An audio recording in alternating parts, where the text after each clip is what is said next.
रहेंगे।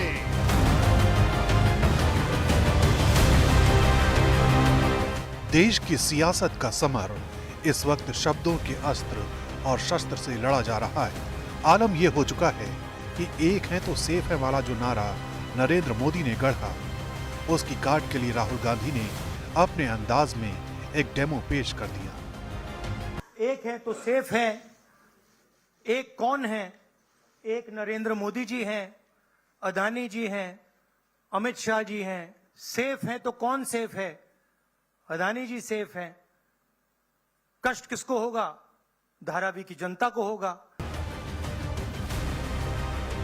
चूंकि राहुल गांधी ने यह सेफ वाला डेमो पीएम मोदी के बयान पर दिया था, इसलिए तत्काल प्रभाव से मोर्चा संभाला संबित पात्रा ने।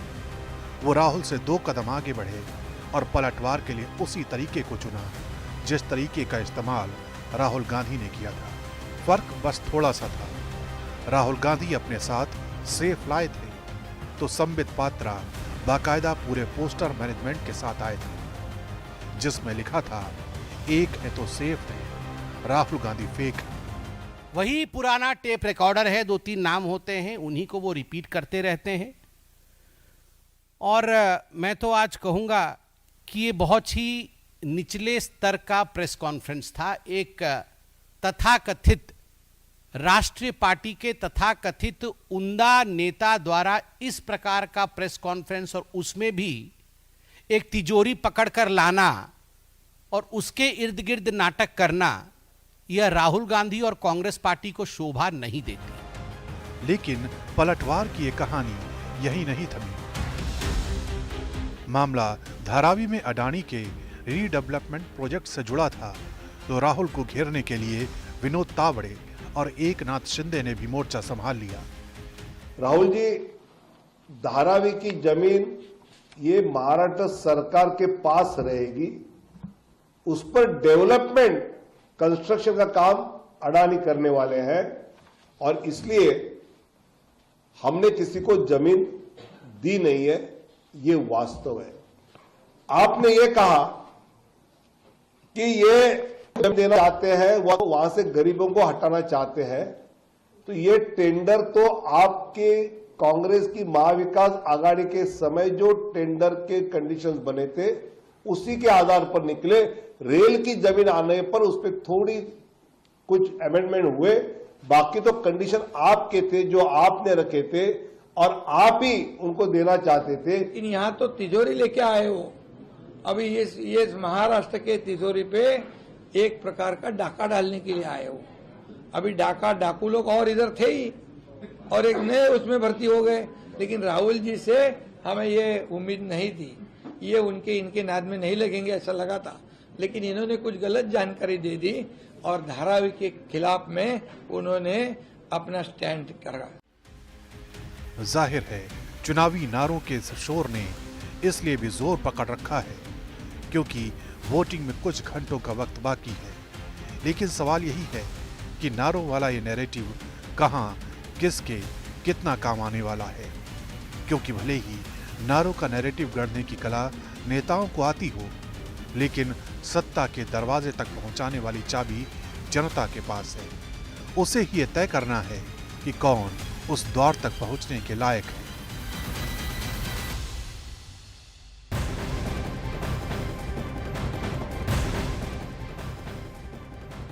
और उत्तर प्रदेश के मुजफ्फरनगर में एआईएमआईएम प्रमुख असदुद्दीन ओवैसी बटेंगे तो कटेंगे के नारे को लेकर बीजेपी पर जमकर बरसे।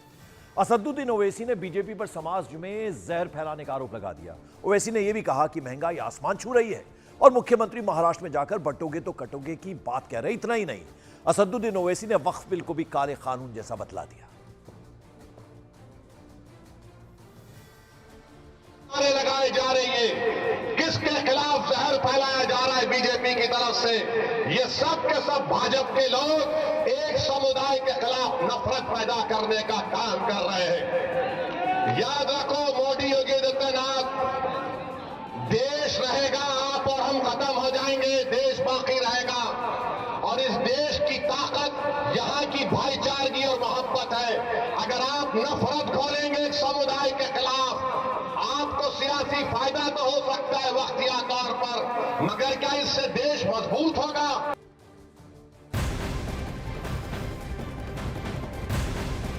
ओवैसी को आपने सुना। उधर संत समाज एक है सेफ है के नारे के समर्थन में सपोर्ट में उतरा। साधुओं ने वोट जिहाद की आलोचना कर दी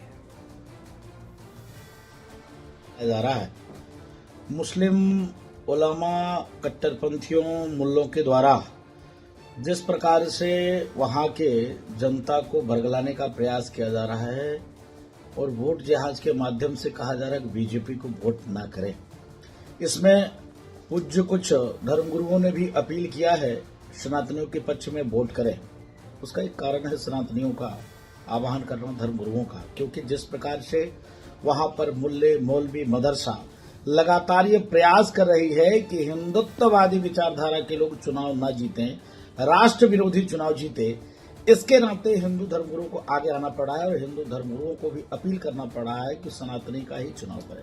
जो वोट जिहाद वाली एक जो मुस्लिम धर्मगुरुओं की तरफ से बात चलाई जा रही है, यह बिल्कुल गलत है कि जिस प्रकार अगर मुस्लिम समाज एकजुट होकर हिंदू विरोध में वोट अपने देता है, तो मैं भी अपने हिंदू समाज से ये अपील करना चाहूंगा कि आप लोग भी एकजुट होकर हमारे हिंदू समर्थक जो दल हैं उनको समर्थन दें, उनको वोट दें, जिससे कि ये जो मुस्लिम ताकतें हैं, हिंदू विरोधी ताकतें हैं, इनको परास्त किया जा सके।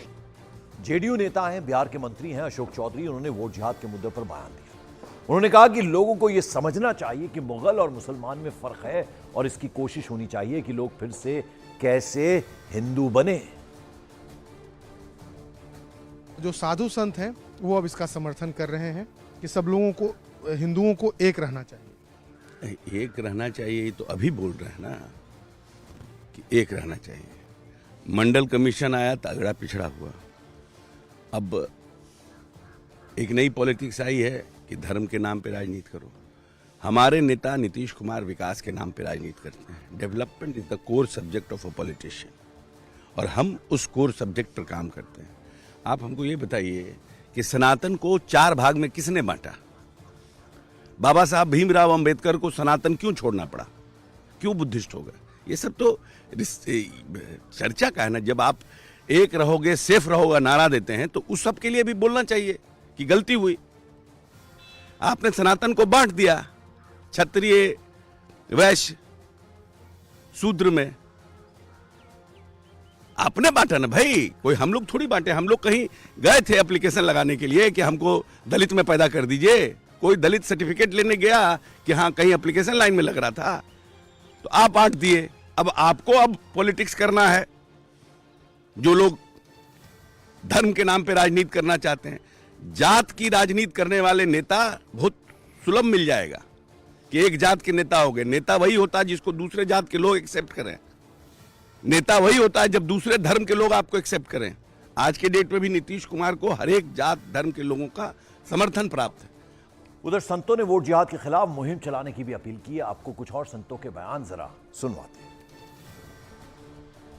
वोट जिहाद होना चाहिए। अगर वोट जिहाद होगा तभी सब हिंदू एक होंगे। कारण क्या है कि हिंदुओं को सिर्फ वोट देना है और जाति में बट करके दें, ये नहीं, सनातन में हो करके दें तो ये ज़्यादा अच्छा रहेगा। क्योंकि जैसे मुसलमान एक हो करके वोट जिहाद करते हैं, वोट जिहाद उनका होता है, वो अपने ही एक विशेष पार्टी को देते हैं, एक विशेष जाति को देते हैं।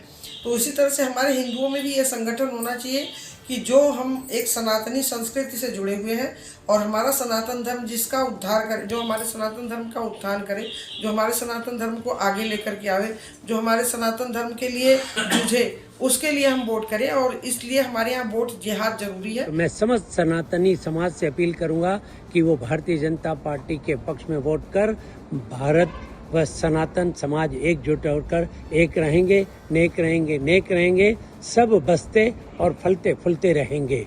इसलिए समस्त हिंदू समाज भारतीय जनता पार्टी के पक्ष में वोट दे और इस्लामिक जिहाद से बचे। और कुछ साधु संत ऐसे भी हैं जिन्होंने वोट जिहाद के लिए की गई कुछ मौलानाओं की अपील की निंदा कर दी और मौलानाओं के बहकावे में ना आने की अपील भी की। भारत में मुस्लिम धर्मगुरु अगर गैर हिंदुत्ववादी सरकार के लिए वोट करने की अपील करते हैं, तो हम भी अपने हिंदुओं से अपील करते हैं कि जो सरकार हिंदुत्ववादी सरकार हो, सनातन के लिए कार्य करे, हम भी एकजुट होकर उसी के लिए वोट करें। यह हमारी प्राथमिकता होगी। सत्य को स्वीकार करना होगा कि आज भारत की धरती पर गैर सनातनी सरकार को खड़ा करने के लिए हर तरह से षड्यंत्र किया जा रहा है, लेकिन हिंदुओं से अपील है कि सिर्फ हिंदुत्ववादी सरकार के लिए वोट करें। क्या अपील करेंगे? घोर निंदा कर रहे हैं सभी अखाड़े, सभी संत, पूरे देश के लोग हैं जो इसकी निंदा कर रहे हैं। लोगों से इस पे अपील ये करना है कि इनके भ्रामक बातों पे न जाएं और आपका जो स्वतंत्र है, जो अंदर से है, जो होता है कि हमको प्रतिनिधि चुनना है, उनको आप वोट करें। और न्यूज़ 18